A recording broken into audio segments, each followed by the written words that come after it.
여러분 안녕하십니까? 수요일 아침 뉴스 퍼레이드 황병준입니다.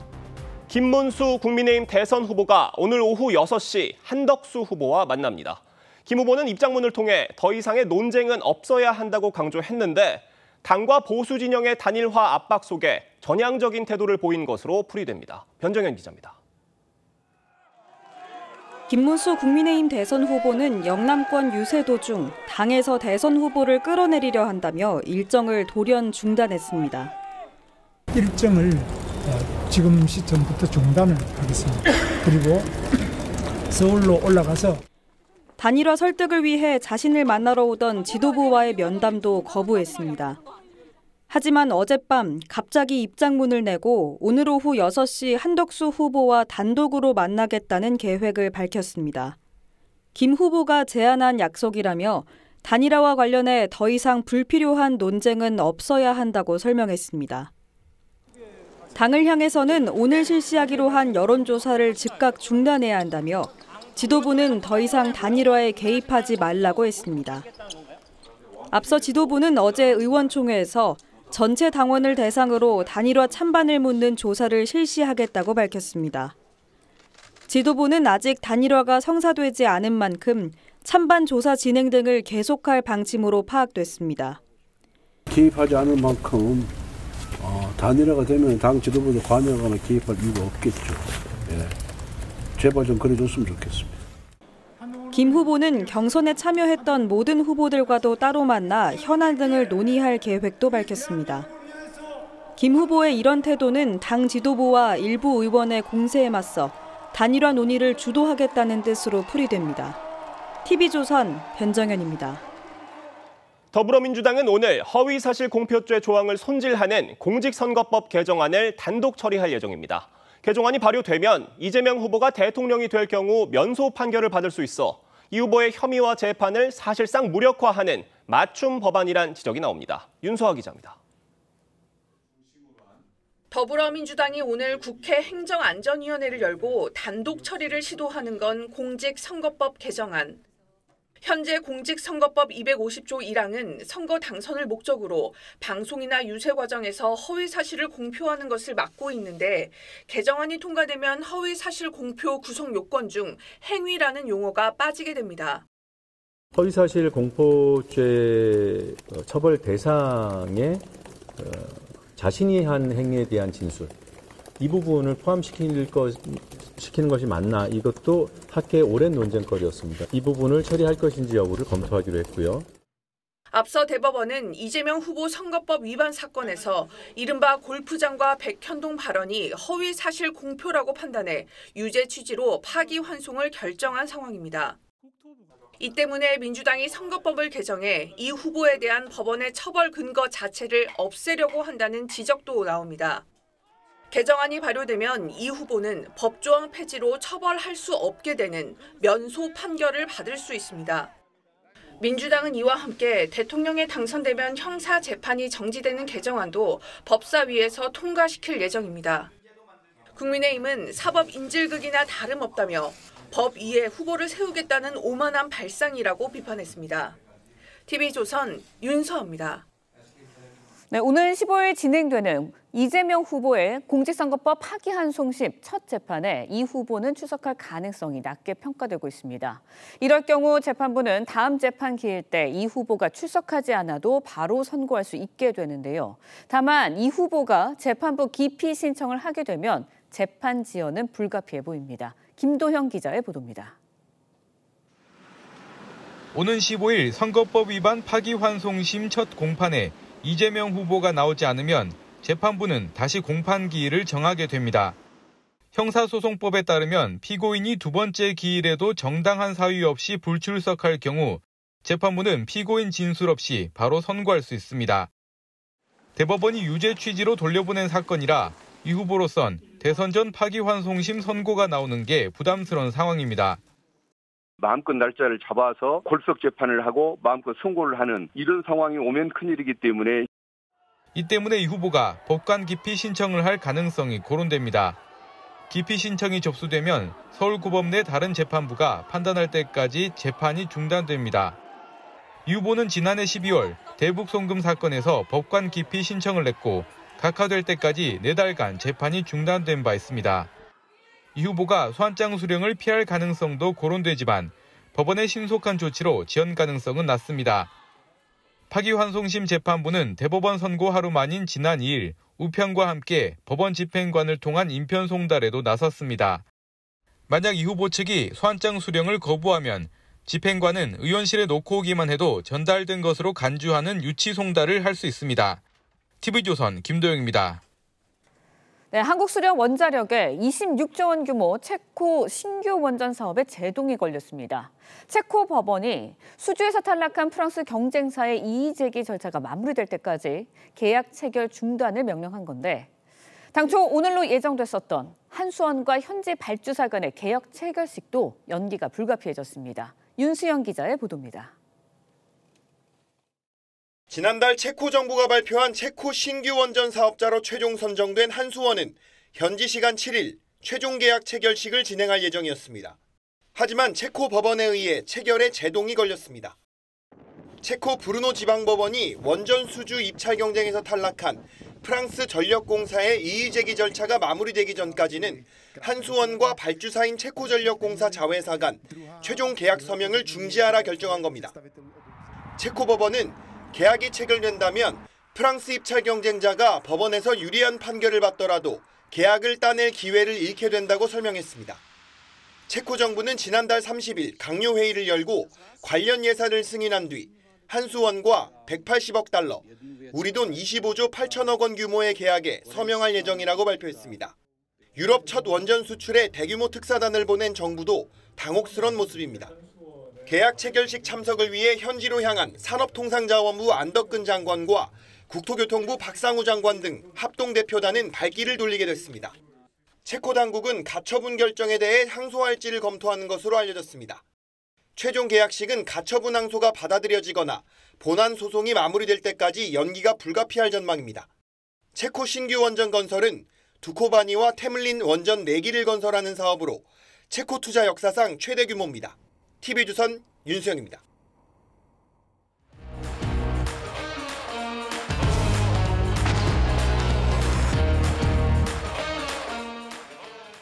정치권 소식 짚어보는 아침의 맞수 시간입니다. 윤기찬 국민의힘 법률위 부위원장, 김진욱 더불어민주당 선대위 대변인 나오셨습니다. 안녕하세요.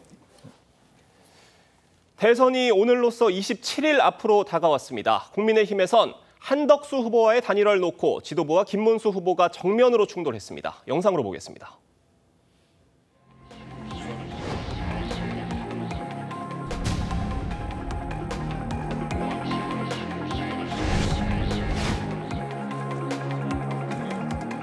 기습적으로 전국위원회와 전당대회도 소집했습니다. 그래서 당 지도부가 정당한 대통령 후보인 저를 강제로 끌어내리려는 시도라고 생각합니다. 이럴 거면은 경선은 왜 세 차례나 했었는지 모르겠습니다. 일정을 지금 시점부터 중단을 하겠습니다. 이제 와서 그런 신의를 무너뜨린다면 당원과 국민을 배신하는 것이고 우리 국민들도 더 이상 우리 당과 우리 후보를 믿지 않게 될 것입니다. 단일화에 실패한다면 비대위원장을 사퇴할 것입니다.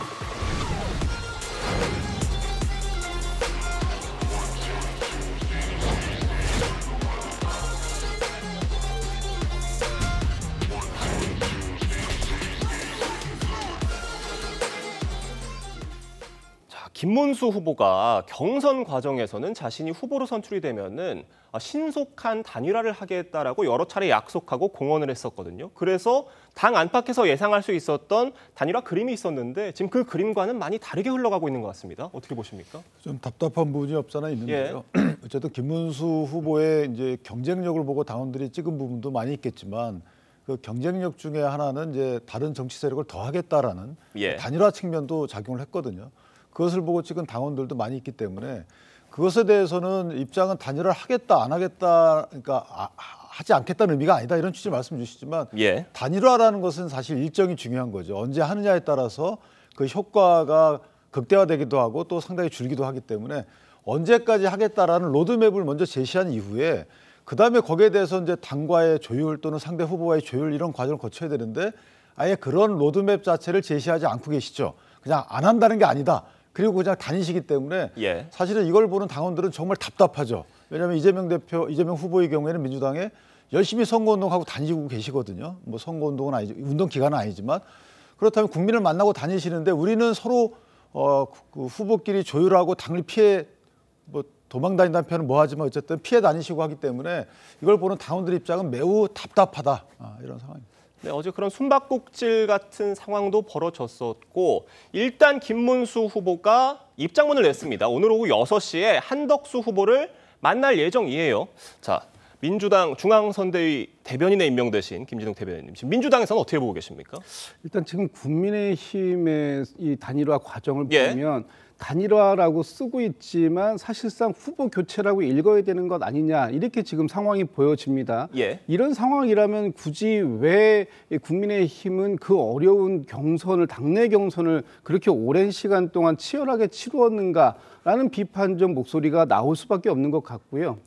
지금 국민의힘에서 최종 후보로 선출된 김문수 후보가 단일화를 안 하겠다라고 하는 것도 아닌데 그럼에도 불구하고 지금 지도부 또는 전 당이 나서서 김문수 후보를 압박하는 모양새 아닙니까? 어제 같은 경우에는 그 지도부가 김문수 후보를 만난다고 KTX를 타고 그 대구 쪽으로 내려가는 상황이 있었고 또 시도지사 협의회에서도 단일화를 촉구하는 성명을 발표하고 원외 지역위원장들도 성명을 발표하고 사실상 이게 성명이라고 하고 호소문이라고 하지만 이 김문수 후보에 대한 어떤 연판장을 돌리고 있는 게 아니냐 이렇게까지 보여지거든요. 그래서 지금 그 김문수 후보가 조금 상당히 좀 곤혹스러운 입지에 처해져 있다라는 판단이 들고 또 김문수 후보가 한덕수 지금 뭐 전 총리를 오늘 만난다고 하는데 그 만나게 되면 그럼 바로 단일화가 이루어지는 것이냐 하는 부분들 이런 부분을 지켜보고 있는 이 국민들이나 아니면 또 저기 당의 지지자들 같은 경우에는 매우 좀 황망한 이런 상황이 아니겠느냐는 생각이 들어요. 이런 이 경선 이런 모습을 보려고 많은 70만이 넘는 당원들이 참여했고 또 국민들이 국민의힘의 경선에 참여했는가라는 아마 회의적인 부분도 있을 것 같습니다. 네, 오늘 김문수 후보와 한덕수 후보가 만나기로 했기 때문에 오늘 만남에서 어떤 결과가 도출이 될지는 저희가 잘 지켜봐야겠습니다. 다만 김문수 후보가 일단은 경선 기간 내내 약속을 했었던 한덕수 후보의 단일화, 그러니까 신속하게 단일화를 하겠다 이런 입장을 냈었는데 지금 그 입장에서는 입장이 변한 건 맞는 것 같습니다. 이렇게 입장이 변한 이유 뭐라고 보세요? 글쎄요. 사실은 이제 이게 말씀 주신 것처럼 후보를 교체하겠다는 게 아니에요. 그러니까 거대 정당 후보가 단일화해서 무소속이나 기타 좀 규모가 작은 정당 후보에게 진 적이 없어요. 그러니까 국민의힘 입장에서 보면 단일화를 통해서 좀 시너지를 얻고 우리의 세를 불리자라는 취지인 것이지 물론 누가 이길지 모릅니다만은 이걸 후보 교체라는 관점으로 가지게 되면 그럼 경선 기간 내내 왜 그런 단일화 주장을 했냐 이 말이죠. 그리고 단일화 주장이라는 게 지금 처음 나온 게 아니잖아요. 경선 단계에서부터 나와서 거기에 찬반까지 뭐 사회자가 묻는 이런 토론도 진행했단 말이에요. 명확히 입장을 밝히셨어요. 그 입장을 해달라라는 당원들 내지 시도지사 협의회 그다음에 당협위원장들의 촉구예요. 이걸 압박으로 받아들일지 그거는 본인이 판단할 부분이지만 그 정도로 보수층에서는 이 단일화에 대해서 목말라 하고 있다는 거죠. 이걸 외면하는 것 자체가 문제가 있는 것이고 만약에 이 부분에서 본인이 질 것 같으면 애초에 단일화 얘기를 하지 말았어야죠. 근데 지금 질 것 같다고 생각하는 부분은 저는 아니라고 봅니다. 그렇게 생각하시는 것 같지는 않고. 그렇다면 최소한 로드맵을 알려줘야 되는 거고 오늘 6시 만남의 경우에도 일단 실무자끼리 우리 안은 이렇다라고 던지고 나서 그다음에 탔다음 식으로 한 하루 정도 생각한 뒤에 오늘 저녁 6시에 만나는 건 이해가 되는데 아무런 로드맵 제시 없이 6시에 만난다. 하루 또 그냥 가는 거잖아요. 그러니까 국민의힘 지도부나 당원들 입장에서 보면 11일 이전까지는 단일화하는 것이 가장 시너지를 극대화하는 부분이기 때문에 이것을 넘기지 말아달라고 그렇게 요구를 하는데 하루하루 그냥 보내고 있단 말이죠. 이것을 어떻게 평가해야 될지 모르는 것이고 그다음에 단일화 압박이라는 부분은 아까 제가 설명한 부분 그런 부분이고요. 경선을 왜 했는지에 대해서 스스로 한번 물어보시죠들. 그럼 경선 단계에서 왜 그런 공약을 내세웠죠? 당원들께 왜 그런 약속을 했죠? 이 약속을 되묻는 겁니다. 그러니까 지금 지도부가 하는 말은 색다른 거를 요청드리는 게 아니에요. 좀 우리 하기로 하고 약속했던 부분을 그 로드맵을 제시해 주십시오라고 요청드리는 거지 이것을 압박으로 받아들이는 것 자체가 본인 말에 대해서 그 말을 되풀이하는 부분은 압박인가요? 저는 앞뒤가 안 맞다고 봅니다. 김문수 후보의 입장이 변하게 된 여러 가지 이유 중에 지금 김문수 후보 주변에 있는 그 측근 그룹의 어떤 입김이 작용한 게 아니냐 이런 해석도 있는데 이건 어떻게 보세요? 글쎄요, 뭐 이건 좀 확인되지 않은 사실들이니까 제가 언급드리는 건 좀 불편하지만 어쨌든 분명한 것은 김문수 후보 입장에서도 단일화를 요구받는 입장에서는 감정적으로 좋지는 않겠죠. 그런데 그 부분은 지금 대의적으로 따져봐야 되는 거죠. 후보자라는 것은 정당의 정권 창출을 위한 수단인 거예요. 후보자 선출 자체가 목적이 아닙니다. 예. 정당 입장에서는 그 해당 후보자를 통해서 뭔가 세를 불리는 여러 가지 절차를 거쳐서 정권을 유지하거나 찾는 것이 이게 가장 큰 정당의 존재 이유입니다. 그런데 왜 나한테 그런 걸 요구합니까? 라고 물으시면 그거는 이 대의, 후보자가 할 일, 후보자를 통해서 정권을 찾는 이 정당의 목적 자체를 이해를 잘못하고 계신 거죠. 예. 지금 이게 당대표를 뽑는 선거가 아니었잖아요. 당대표를 뽑는 선거라면 왜 나를 몰아내려고 합니까? 나한테 왜 무리한 요구를 합니까? 난 당원이 선택합니까? 이렇게 얘기하실 수가 있어요. 그런데 그 다음 리그가 또 있단 말이죠. 이재명 후보 등과의 본선 리그가 있기 때문에 예. 그와 관련된 여러 가지 생각과 거기에 추가적인 시너지를 얻을 수 있는 방법으로 가야 되는 부분은 이견이 있으면 안 되는 겁니다. 어제 김문수 후보가 낸 입장문에 당 지도부를 향해서 여론조사, 그러니까 단일화 찬반을 묻는 여론조사를 중단하라고 요구를 했는데 일단 당에서는 그대로 한다는 계획인 것 같습니다. 네. 오늘 결과가 나오면은 그 여론조사 결과가 나오면 어떻게 나올 것으로 좀 예상하세요? 일단 오늘 전당원을 대상으로 한 여론조사가 아침 9시부터 저녁 9시까지 예. 있을 예정입니다. 이 부분에 대해서 김문수 후보가 어저께 이 당무 우선권을 발동하겠다라고 하면서 이거를 하지 마라, 중단해달라고 얘기했는데 또 권성동 원내대표는 이거는 당원의 뜻을 묻는 과정이기 때문에 이건 중단할 수 없다 이렇게 해서 거부하는 상황까지 갔어요. 이렇게 양극단이 지금 치닫고 있는 상황 속에서 아마도 김문수 후보 같은 경우에는 본인이 어제 입장문에서 얘기한 것처럼 당 지도부는 더 이상 여기 단일화에 개입하지 마라. 그리고 이 시각부터 이 단일화는 내가 주도하겠다. 후보가 예. 직접 주도하겠다라는 그 입장이 강하기 때문에 아마 오늘 이 조사를 하는 이유는 최대한 김문수 후보를 단일화하는 장으로 압박해 나가기 위한 그런 당의 고육주책 같은 수단이었겠지만 이 부분에 대해서 김문수 후보가 상당히 크게 반발을 하고 있기 때문에 이것도 지금 당무 우선권의 범위를 어디까지 가져갈 것이냐 하는 부분을 놓고선 또 다른 충돌 지점이 발생했다. 이런 측면에서 보면 이 김문수 후보 같은 경우에는 본인이 당의 이 단일화 주도권을 잡고 가고 싶은 것이고 당은 그런 김문수 후보들 믿지 못하겠다. 이런 모습으로 보여져서 이 충돌은 오늘 단일화 이 여론조사가 진행이 되는 이 여부에 따라서 또다시 김문수 후보 측의 입장이 나올 가능성도 있다. 이렇게 보여집니다. 근데 저거는 사실 김문수 후보께서도 예. 저 결과를 기다릴 필요도 있어요. 이게 결과 내용에 따라서 내가 단일화 룰 세팅을 이렇게 하겠다. 그 결과가 본인한테 불리하면 그 불리함을 피한 룰을 선택할 수 있는 기회이기 때문에 저는 개인적으로 저거를 왜 반대하는지 모르겠어요. 그러니까 하지 말라는 거 이외에는 사실 김문수 후보 측의 입장을 해석할 수 있는 길이 없는 거거든요. 그런데 그런 말씀이나 그런 목적은 당원들이 바라는 부분이 아니기 때문에 조금 전향적으로 검토해 보시는 게 어떨까라는 생각을 합니다. 지금 김문수 후보와 당 지도부의 갈등이 접점을 찾지 못한다면은 그러니까 2016년에 있었던 이른바 옥새 파동, 저희 정치사의 한 장면이었는데 그 장면이 다시 재현될 수도 있다. 이런 얘기까지 나오고 있습니다. 물론 그렇게까지 갈 가능성은 크지는 않아 보입니다만 이런 우려까지 나오는 이유가 뭐라고 보세요? 일단 2016년도에 김무성 당시 당대표가 예. 공천장에 도장을 찍지 않겠다라고 해가지고 이 옥새 소위 이 당 직인을 가지고 이제 부산으로 내려가신 이런 상황들을 가지고 이제 그 당시에 우스갯소리로 뭐 옥새 들고 나르샤 뭐 이렇게까지 나왔던 것인데 지금 가장 중요한 건 11일 날 중앙선거관리위원회에 후보자를 등록하기 위해서는 당의 공식 추천, 그러니까 당의 직인이 찍힌 그 후보 추천서를 가지고 가야 됩니다. 예. 그런데 지금 상황에서 보면 김문수 후보가 본인의 후보임을 아무리 강조한다고 하더라도 당에서 이 도장을 찍어주지 않으면 후보 등록을 할 수 없는 그런 상황이 되는 것이죠. 아마 김문수 후보는 이런 여러 가지 상황들을 의식해서 사무총장을 교체하려고 했던 그런 시도가 있었는데 결과적으로 보면 사무총장 교체에 실패하지 않았습니까? 그런 것들이 그리고 이제 당에서는 여전히 김문수 후보를 최종 후보로 인정하지 않는 것 같은 그런 모습을 보여주기 때문에 설령 김문수 후보가 이번 11일까지 단일화 이 로드맵을 내놓더라도 그 이후에 단일화가 진행된다고 한다면 김문수 후보의 이 그 기호 2번 국민의힘의 공식 후보로서의 선관위 등록이 어려울 수도 있겠다 이런 생각을 지금 하고 있는 것도 아니냐 이런 이제 추측이 나오는 겁니다. 예, 윤기찬 부위원장님은 어떻게 보세요? 2025년 옥새 파동 재현 가능성 있다고 보십니까? 그렇게까지 가면 안 되죠. 예. 그런데 협상의 지렛대로 사용될 여지는 있죠.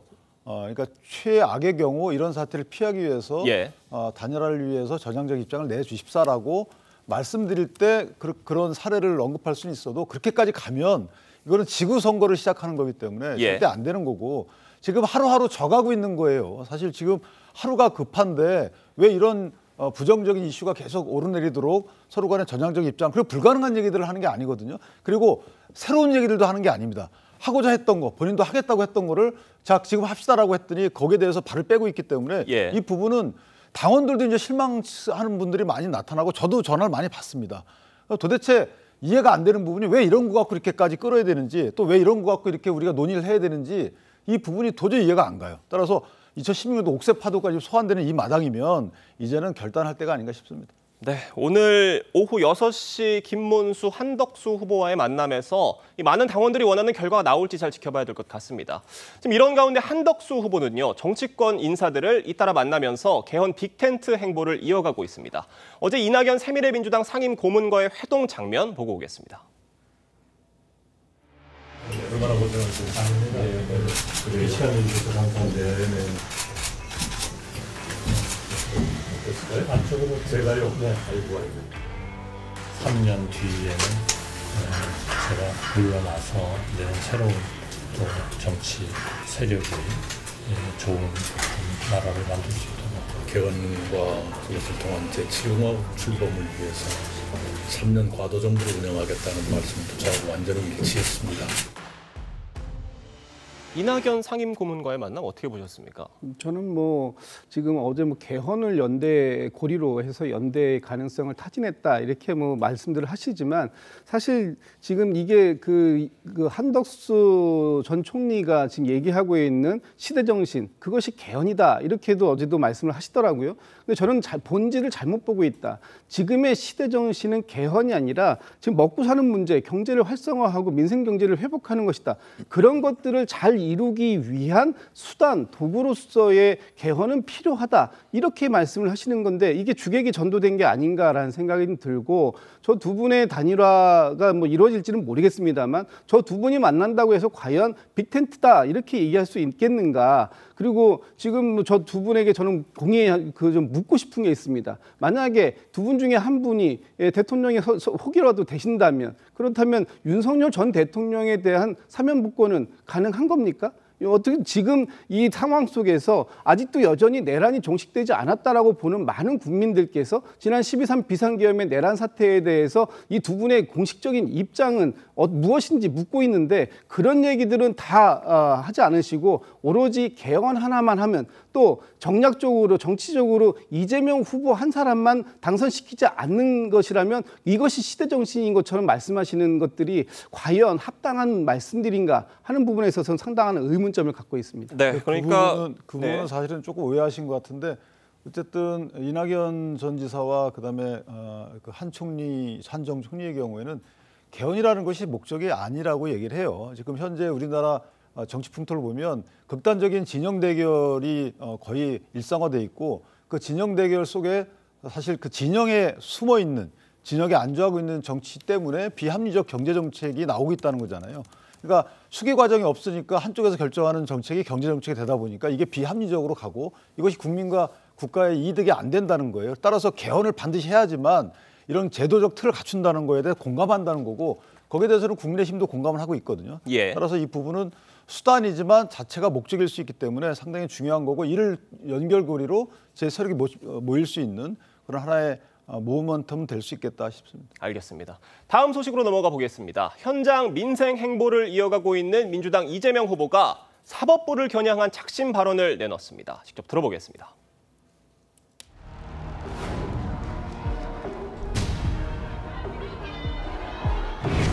조봉암 사법살인됐지요. 김대중은 왜 아무한 일도 없이 내란 음모죄로 사형을 받습니까? 죽은 사람도 있고 산 사람도 있습니다. 그러나 우리는 이번에는 반드시 살아서 반드시 새로운 나라를 만들어 갑시다, 여러분.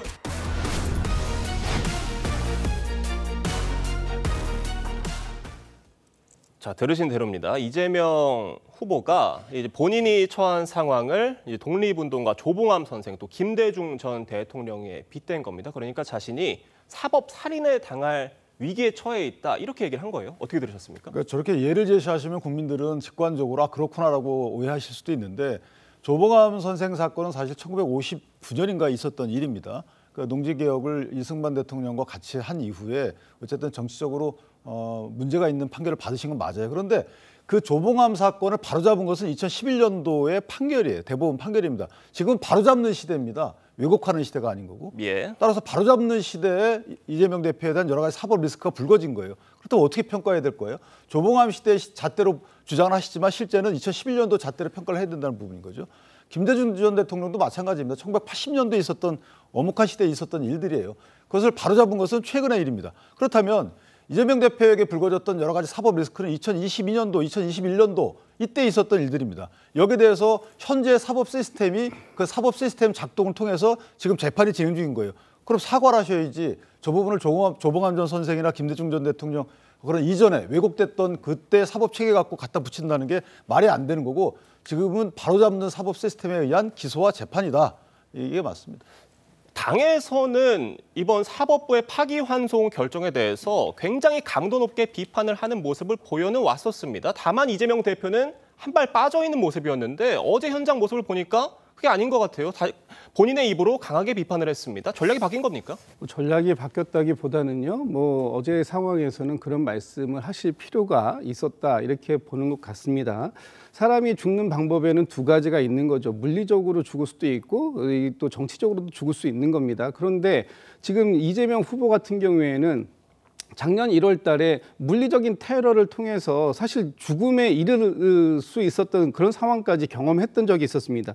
그리고 이번에 같은 경우에는 정치적인 그 작년에 물리적인 테러도 정치적인 이유 때문이었고 이번에도 이 정치적인 이유 때문에 사법부에서 지금 공정한 재판의 시스템 속에서 이걸 지금 그 이재명 후보가 공정하게 재판을 받고 있는가 그렇지 못하다라고 느끼는 사람들도 굉장히 많다 이런 말씀을 이제 하고 싶었던 것 같고요. 과거에 이 사법부에 의해서 사법 시스템 그것도 법치라는 이름으로 해가지고 사법 시스템에 의해서 있었던 조봉암이라든지 아니면 김대중 전 대통령의 내란 음모죄로 사형 언도라든지 이런 흑역사가 있었습니다. 그런 흑역사가 지금 21세기 대한민국에서는 다시는 반복되지 않아야 된다라는 말씀을 지금 하고 계시는 거고요. 지금 이재명 후보가 이 국민의 어쨌든 그 선택을 받기 위해서 민주당과 국민들이 힘을 모아가지고 후보로 선출해놓은 후보 아닙니까? 그렇다면 이재명 후보가 지금은 사법부의 시간이 아니라 국민의 선택의 시간에 맡겨져 있다면 그 부분에 대한 존중이 사법부에서도 있어야 된다. 이런 얘기를 지금 하고 싶었던 것이다라고 생각됩니다. 네. 이재명 후보의 파기환송심 첫 재판 일단은 15일로 예정이 돼 있습니다. 민주당에서 미뤄달라고 요구를 하고 있는데 이재명 후보가 일단 15일에 출석하지 않게 되면 그 다음엔 어떻게 되는 건가요? 출석하지 않으면 다시 기일을 정하고 다시 소환을 하는데요. 아마 기일 정하고 나서 그때도 출석하지 않으면 다만 송달은 받으셔야 돼요. 출석하지 않으면 그때는 재판 진행과 선고를 동시에 할 수 있기 때문에 또 다른 여러 가지 노력을 하실 거예요. 그런데 제가 하나 분명히 말씀드릴 수 있는 것은 지금 이전에 조봉암 선생 시대나 아니면 김대중 전 대통령 시대에 사법부에 외압이 가해져서 그런 판결이 났다는 것이 대체적인 평이잖아요. 근데 지금은 그런 외압을 누가 가하고 있는 걸까요? 저도 개인적으로 이재명 대표의 민주당, 이재명 후보의 민주당이 그런 외압을 가하는 형식 아닌가요? 법도 고치고 탄핵하겠다고 안 나가시고 그다음에 이 재판 만약 언제까지 끝내거나 연기 안 해주면 탄핵하겠다고 어떤 게 외압일까요? 그러면 조봉암과 김대중 시대에 있었던 그 외압을 지금 누가 행사하고 있는지에 대해서 명확히 그 걱정을 하셔야 되는 부분이에요. 이거 사법적인 실현하려면 외압을 없애야 되는데 과연 그 외압이 지금 누가 행사하는 걸까요? 자, 그럼 외압의 실체가 누구냐 이렇게 말씀 주셨습니다. 짧게 반론드리면. 이재명 후보가 어제 SNS에 쓴 것을 보면 본인은 지금 유력한 이 상대 정당의 그 후보와 싸우고 있는 것이 아니라 이 대한민국의 기득권 세력과 싸우고 있는 것 같다 이런 표현을 하셨습니다. 지금의 대한민국에서 누가 유력한 기득권 세력이 되었는지 그 부분에 대해서는 자문해 볼 필요가 있겠다라는 생각이 듭니다. 짧게 말씀드리면 죄송하지만 지금 가장 큰 기득권 세력은 누굴까요? 국회 민주당입니다. 누구든 탄핵하잖아요. 대통령을 2번 탄핵했는데 대법원장까지야 뭐 이렇게 얘기하시는 분들이고 필요하면 탄핵 사유가 없어도 누가 기득권입니까? 좀 본인이 갖고 있는 그 칼의 무게를 잘 생각하실 때가 아닌가 싶습니다. 알겠습니다. 오늘 두 분 말씀은 여기까지 듣도록 하겠습니다. 감사합니다. 사측과 임금 협상이 결렬된 서울 시내버스 노조가 오늘 준법 투쟁을 다시 시작했습니다. 총파업 대신 안전수칙을 모두 지키며 버스를 운행한다는 건데 광화문에 나가 있는 취재기자 연결해 보겠습니다. 윤수영 기자, 준법 투쟁은 몇 시부터 시작된 겁니까? 네, 서울 시내 버스 노조는 오늘 새벽 4시 첫 차부터 준법 투쟁을 진행했습니다. 앞서 지난달 30일 하루 동안 경고성 준법 투쟁을 진행했는데 이번에는 사측과의 협상에서 요구가 관철될 때까지 진행한다는 방침이어서 당분간 출근길 불편이 예상됩니다. 준법 투쟁, 다른 말로 준법 운행은 승객이 자리에 완전히 앉은 뒤 출발하거나 건널목과 멈춤, 휴게 시간 준수 등 규정을 철저히 지켜 운행하는 걸 뜻합니다. 앞서 노조는 지난달 29일 사측과의 임금, 단체 협약 협상을 진행했는데 협상이 결렬되자 경고성 준법 운행을 진행했지만 당시엔 큰 혼란은 없었습니다. 하지만 서울시는 만일의 사태에 대비해 이번에도 특별 교통 대책을 마련했습니다. 우선 출근 시간 주요 혼잡 시간을 아침 7시부터 오전 10시까지로 1시간 확대하고 이 시간대엔 지하철 1에서 8호선과 우이 신설선 열차 투입을 늘리기로 했습니다. 또 의도적인 지연 운행이 없는지 철저히 모니터링한다는 계획입니다. 노조 측은 임금 인상 문제에 더해 상여금을 통상임금에 반영해야 한다고 주장하고 있는데요. 일단 내일 전국 지역 대표자 회의에서 파업을 할지 말지 등 향후 투쟁 방안을 결정할 예정입니다. 광화문에서 TV조선 윤수영입니다. 네, 서울 관악구에서 모르는 이들에게 흉기를 휘두른 뒤 나체로 도주한 20대 남성이 경찰에 붙잡혔습니다. 이 남성은 간이검사에서 음주나 마약을 하지 않은 것으로 파악이 됐는데 최근 불특정 다수를 향한 흉악범죄가 이어지면서 불안감이 커지고 있습니다. 김예나 기자의 보도입니다. 서울 봉천동의 버스 정류장에 있던 시민들이 뭔가를 보고 깜짝 놀란 듯 다급히 뛰어 달아납니다. 잠시 뒤 경찰이 출동해 속옷도 걸치지 않은 한 남성을 체포합니다. 나체 상태로 길거리를 활보하던 이 남성은 정류장 인근에서 흉기를 휘둘러 2명에게 부상을 입혔습니다. 서울 봉천동에서 시민 4명에게 흉기를 휘두른 20대 남성이 현행범으로 체포됐습니다. 완전 나체에서 경찰이 먼저 붙들고 가해자를 누르고 있더라고요. 그 전에 많이 돌아다닌 모양이더라고요. 남성은 앞서 정류장과 300m쯤 떨어진 한 식당에서 주방 도구를 막무가내로 집어 여성 2명을 향해 휘두르다 흉기를 든 채 떠났습니다. 식사하실 거예요? 라고 여쭤봤더니 얘가 아무 말도 안 하고 다시 이제 나가는 척 하다가 얼굴에 가격을 했고 공포를 치려고 하다가 실패를 한 거예요. 남성은 신고 온 슬리퍼를 식당 앞에 벗어둔 채 그대로 도주했습니다. 당시 남성은 옷을 입고 있었지만 도주 과정에서 길거리에 옷을 벗어던진 걸로 전해졌습니다. 간이검사 결과 남성은 음주나 마약을 하지는 않은 걸로 파악됐습니다.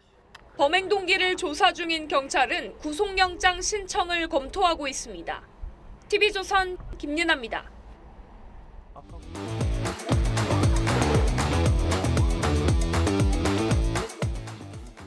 화제가 된 사건, 사고 소식 짚어보는 아침의 이슈 시간입니다. 네, 강전의 변호사, 설주한 변호사와 함께 자세한 이야기 나눠보도록 하겠습니다. 안녕하세요. 안녕하세요. 최근 각종 논란에 휩싸인 백종원 더번코리아 대표가 3번째 사과문을 발표했습니다. 영상으로 보겠습니다. 지금부터 저는 현재 촬영 중인 프로그램을 제외하고는 모든 방송 활동을 중단하도록 하겠습니다. 저에 대해 실망하신 모든 분들께 다시 한번 사과 말씀 올립니다. 뼈를 깎는 각오로 조직을 쇄신하고 직원들과의 소통을 통해 기업 문화를 바꾸겠습니다. 방송에 정말 많이 나오던 백종원 대표였는데 방송 중단까지 선언을 했습니다. 그동안 어떤 일이 있었던 건지 정리가 좀 필요할 것 같아요. 그동안에 이제 더본코리아가 상장이 된 이후부터 이런 문제들이 불거지기 시작했는데요. 먼저 올해 1월에 백햄이라는 그 제품이 있습니다. 여기에 있어서의 성분 논란들이 있었고 또 된장에서의 그 원산지 표기 오류가 있었습니다. 농지법 위반이라는 것은 백종원 씨가 운영하고 있는 학교에 있어서 그 옆에 무슨 다른 시설을 만든 것이 아니냐라는 의혹들이 있었고 부적절한 직기 사용이라는 것은 농약을 살포하는 기계에 사과 주스를 넣고 BBQ에 뿌리는 모습들이 영상으로 남아져 있어서 이것도 역시 수사 중인 것으로 알고 있습니다. 또 방송 갑질 의혹이 있는데요. 그 백종원 씨가 어떤 출연자에 대해서 본인이 원하는 사람을 넣은 것이 아니냐라는 의혹들이 있는 것이죠. 이러한 사건들이 반복이 되면서 백종원 씨 측에서는 지난 3월 13일에 사과문을 홈페이지에 올렸었고 그리고 두 번째로 3월 19일에도 역시 사과문을 올렸습니다. 오늘 보신 영상이 세 번째 사과인데요. 이번 같은 경우에는 직접 백종원 대표가 나와서 영상으로 이야기하는 것만큼 상황의 심각성에 대해서 다시 한번 생각하는 것으로 보입니다. 일단은 뭐 백종원 대표와 더본코리아를 상대로 한 경찰 수사 진행 중입니다. 구체적으로 어떤 부분을 집중적으로 들여다보고 있는 건가요? 그러니까 뭐 여러 혐의가 있습니다만은 지금 식품표시광고법 위반 등이 되게 많은데요. 그러니까 최근에는 그 더본코리아의 덥죽이라는 제품에서 원산지 허위 표시 부분이 나타났는데, 그러니까 그 제품에 보면 제품 광고에서는 통통한 자연산 새우라고 돼 있는데 이게 알고 봤더니 원재료는 베트남산 양식 새우였다는 것이죠. 그래서 자연산과 양식은 비교적 이게 혼도를 가능성이 있고 소비자들로 하여금 오인 가능성이 있기 때문에 어떤 이런 표시 광고 등에 관한 법률의 위반이다라는 부분이 있고요. 어떤 식품위생법과 관련해서도 산업용 금속 조리기구 이런 것들을 사용하면서 지역 축제에서 이런 것들을 사용한 것들이 사진이나 영상에 남아 있어서 이런 것들이 전부 다 지금 신고가 돼서 지금 수사에 진행 중입니다. 지금 뭐 여러 가지 논란들이 제기된 상황이고 정말 사실인지 아닌지는 수사를 통해 가려져야 될 부분들이 있는 상황인데 결국 이런 논란들이 나온 배경에 백종원 대표가 이런 프랜차이즈 사업을 질보다는 양으로 승부했다 이런 이유 때문에라는 그런 지적들이 있습니다. 어떻게 보십니까? 그렇죠. 더본코리아에서 운영하고 있는 외식 프랜차이즈는 전체 25개 브랜드입니다. 그런데 이게 점포 수는 3,066개나 되는데요. 그중에서 직영은 14개밖에 되지 않는 거예요. 결국에는 가맹점이 99.5% 정도 되는 구조를 하고 있는 것입니다. 그런데 문제는 과거의 대표적인 브랜드였던 새마을 식당이라든지 이런 브랜드들이 요즘에는 새로 나가는 출점보다 폐점하는 업체들이 더 많다라는 것이죠. 그래서 가맹점에 대해서도 좀 소홀히 하고 있는 것이 아니냐라는 지적들이 나오고 말씀하신 것처럼 양보다 질을 해야 됐었는데 질보다는 양을 보는 이런 프랜차이즈로서 운영했던 것이 아니냐는 의혹들이 있는 것입니다. 일단 백종원 대표 앞으로 이제 회사 성장을 위해서 노력하겠다. 가맹점주들을 위한 지원책도 마련하겠다라고 밝히기도 했습니다. 목소리 직접 들어보시죠. 품질, 식품 안전, 축제 현장 위생을 포함한 그 외 모든 사안에 대해 근본적인 원인을 파악하고 하나하나 개선하고 있습니다. 지금 가장 가슴 아픈 것은 가맹점주님들의 절박한 상황입니다. 브랜드별로 전폭적인 지원 방안을 추가로 시행하겠습니다.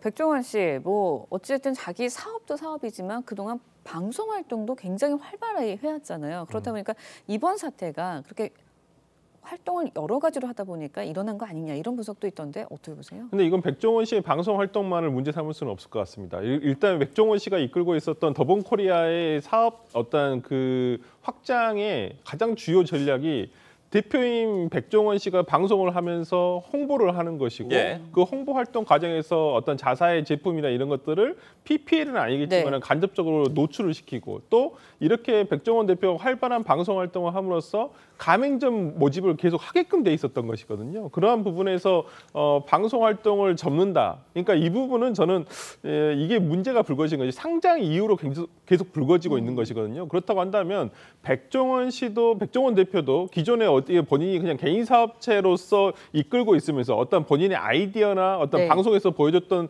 참신한 어떤 기발한 아이디어들이 사실은 법적으로 규제를 받을 수 있는 부분들이 많았다는 것이거든요. 지금 보면. 근데 이것이 주식회사로 상장이 되면서 이제는 개인 사업체보다는 주식회사가 되면 더 감시 눈이 많아지면서 이러한 리스크가 지금 불거지고 있는 것이기 때문에 저는 차라리 방송 활동을 네. 조금 줄이시더라도 어떤 본업, 즉 이 사업체를 위해서 더 투자를 많이 하시는 게 더 중요하지 않나 싶습니다. 그러니까 더본코리아가 상장이 지난해에 됐는데 주가가 절반 이상 떨어졌다고 합니다. 어떤 이 신뢰 회복 될 수 있을 것으로 보세요?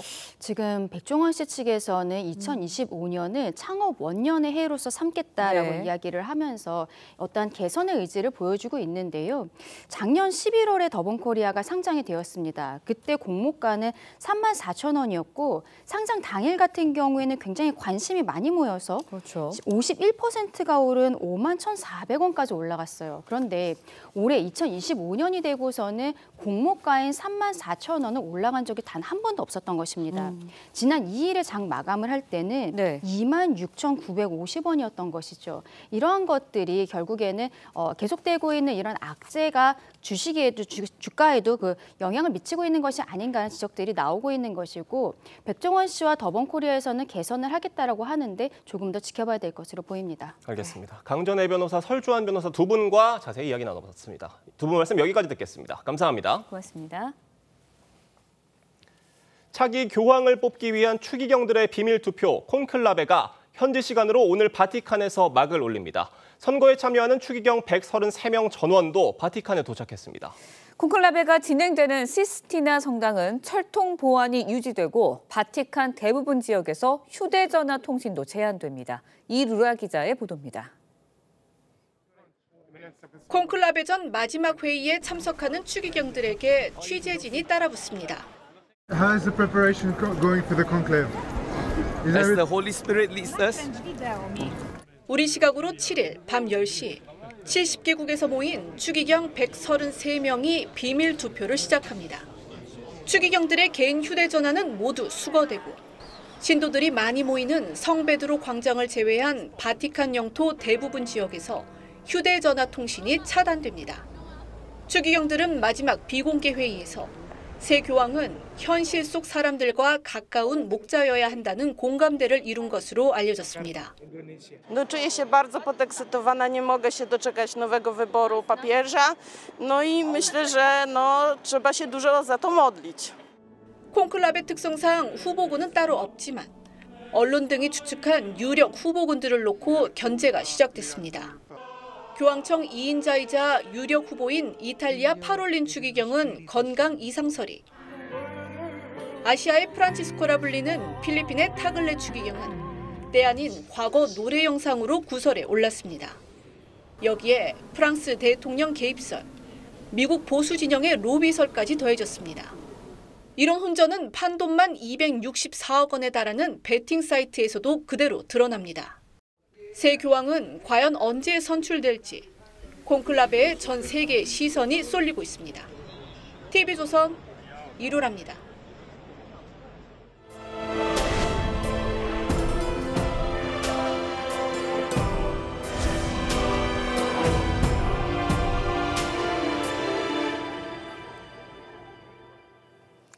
네, 조금 전 리포터에서 보셨듯이 전 세계 14억 명의 가톨릭 신도를 이끌 새로운 수장을 뽑는 콘클라베가 현지 시간 오늘 바티칸에서 시작됩니다.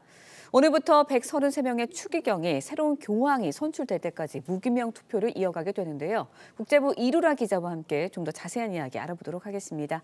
안녕하세요. 네. 14억 신도들뿐만 아니라 전 세계의 신도들이 계속해서 바티칸으로 시선을 쏠리고 있습니다. 교황을 뽑는 절차 어떻게 진행이 되나요? 네, 현지 시간으로 7일 오후 3시, 우리 시각으로는 오늘 밤 10시에 새 교황을 뽑는 절차인 콘클라베가 시작이 됩니다. 네. 80세 미만의 전 세계 추기경들이 투표권을 가지는데요.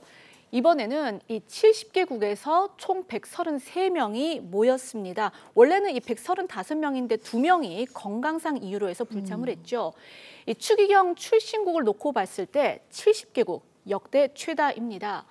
이 추기경들의 표 3분의 2 네. 이상을 얻은 추기경이 이 새 교황으로 선출이 되는데요. 그런데 이게 1일 1투표가 아닙니다. 네. 콘클라베 첫날은 한 번만 투표를 하고요. 이튿날부터는 이 투표 효율을 높이기 위해서 오전과 오후 각각 2번씩 총 4번의 투표가 진행이 됩니다. 이 바티칸 전문 기자의 이야기 들어보시겠습니다. Quindi insomma dopo 3-4 giorni precipitosamente molti si aggiungono a quel nome e allora si potrebbe arrivare in tempi anche relativamente rapidi a una scelta. 네, 하루에 최대 4번씩 투표를 하게 되면 추기경도 체력도 만만치 않을 것 같다라는 생각이 드는데 외부와는 완전히 단절된 상태로 투표가 진행된다고요. 맞습니다. 이 콘클라베가 열쇠로 문을 잠근 방이라는 그런 의미를 가지고 있는데 투표가 진행되는 시스티나 성당 내부에는요. 전자파 차단 장치와 드론 카메라 촬영 등을 방지하는 창문 필름이 설치가 됐습니다. 또 투표에 앞서서 이 추기경 개인 휴대전화는 모두 수거가 되고요. 바티칸 시국 내에 휴대전화 신호도 모두 차단이 됩니다. 콘클라베의 이러한 철저한 보안을 두고선 성령도 전화는 받지 않는다 이런 농담이 돌 정도라고 합니다. 네, 그렇다 보니까 결과가 정말 예측 불허라는 말이 나오고 있는 것 같은데 투표 과정에서 주의 깊게 들여다봐야 될 점이 있다면 어떤 게 있을까요? 사실 제일 이 관심을 모으는 게 이탈리아 출신의 교황이 선출이 되느냐 아니면 전임 교황처럼 개혁파의 비유럽 혹은 그걸 넘어서서 비백인 출신의 교황이 선출되느냐 이 점일 겁니다. 이 역대 교황의 국적을 한번 보시면요. 약 80%인 217명이 이탈리아 출신이었습니다. 이 이탈리아 다음으로 많은 교황을 배출한 나라가 프랑스인데요. 이 프랑스 같은 경우는 이 마크론 대통령이 자국 출신의 추기경들을 만나는 등 이 외교전에 나섰다 이런 보도가 나왔었죠. 여기에 더해서 이 미국 보수 진영에서도 야심을 드러내고 있습니다. 막대한 자금을 무기로 보수 교황 선출을 위한 로비전을 벌이고 있다라는 보도가 잇따랐습니다. 네, 각국에서 이제 물밑에서 정치력을 굉장히 많이 발휘하고 있는 것 같은데 현재 어떤 추기경들이 두각을 좀 나타내고 있다고 평가가 되고 있나요? 사실 이 콘클라베가 독특한 게요. 후보 등록 절차가 따로 없습니다. 그러니까 소위 이 후보군이라는 것 자체가 없다는 건데요. 133명 추기경 모두가 유권자인 동시에 후보라는 소리입니다. 다만 이 여러 언론이 뽑은 유력 후보군을 좀 살펴보면 크게 4명 정도로 좁혀지는데요. 이들은 이 콘클라베 관련 베팅 사이트에서도 선두권에 이름을 올렸습니다. 먼저 이탈리아 출신의 피에트로 파롤린 추기경입니다. 바티칸 2인자인 교황청 국무원장으로 베테랑 외교관으로도 통합니다. 70세의 나이긴 한데 최근 이 건강 이상설이 돌면서 이 교황청이 급하게 진화에 나서기도 했습니다. 다음으로 필리핀의 타글레 추기경, 이분도 유력 후보로 꼽히는데요. 아시아의 프란치스코로 통할 정도로 개혁파인데 과거 존 레논의 노래 이매전을 불렀다가 이거 천국 부정이 담긴 가사다라면서 이 보수 진영으로부터 거센 공격을 받기도 했습니다. 이 외에도요, 뭐 아프리카 가나의 피터 턱슨 추기경 그리고 이 엄격한 보수파인 헝가리 출신의 피터 에르도 추기경 등이 후보군에 이름을 올렸습니다. 네, 그런가 하면은 우리나라의 유흥식 추기경도 사실 유력 후보군에 이름을 올렸다라는 보도가 계속해서 이어져 왔는데 가능성 어떻게 봐야 할까요? 아까 제가 서두에 70개국에서 추기경이 모였다 이렇게 이제 말씀을 드렸는데 이게 전임 때 그러니까 2013년 때 48개국과 비교해서 매우 다양화된 겁니다. 특히 이 프란치스코 교황이요. 추기경당 135명 중에 80%를 임명을 했는데요. 여전히 이제 보시는 것처럼 유럽 출신이 많기는 하지만 그 비중이 52%에서 39%로 급감을 한 것도 사실입니다. 때문에 전임 교황의 이른바 이 물갈이 효과가 역대 최초의 비백인 교황 탕생에 대한 기대를 높이고 있는 것도 맞습니다. 네, 알겠습니다. 시스티나 성상에서 검은 연기가 올라오면 교황 선출 실패, 흰 연기가 올라오면 교황이 선출된다는 의미인데요. 오늘 오후 3시에 현지에서 투표 절차가 시작이 됩니다. 우리 시간으로는 밤 10시입니다. 오늘 밤에 어떤 색의 연기가 피어오를지 지켜봐야 할 것 같습니다. 국제부 이루라 기자였습니다. 오늘 말씀 고맙습니다. 네, 다음 소식 전해드립니다. 인도가 현지 시간 7일 새벽 파키스탄을 향해 미사일을 발사해 적어도 3명이 숨지고 10여 명이 다쳤습니다. 인도는 파키스탄 점령한 카슈미르 등 9곳에 미사일 공격을 감행했다고 밝혔습니다. 파키스탄도 즉각 보복에 나서 인도 전투기 격추와 미사일 대응을 시작했다고 주장했습니다. 두 나라는 지난달 카슈미르 지역에서 발생한 총기 테러 이후 크고 작은 교전을 이어가는 등 긴장감이 고조돼 왔습니다.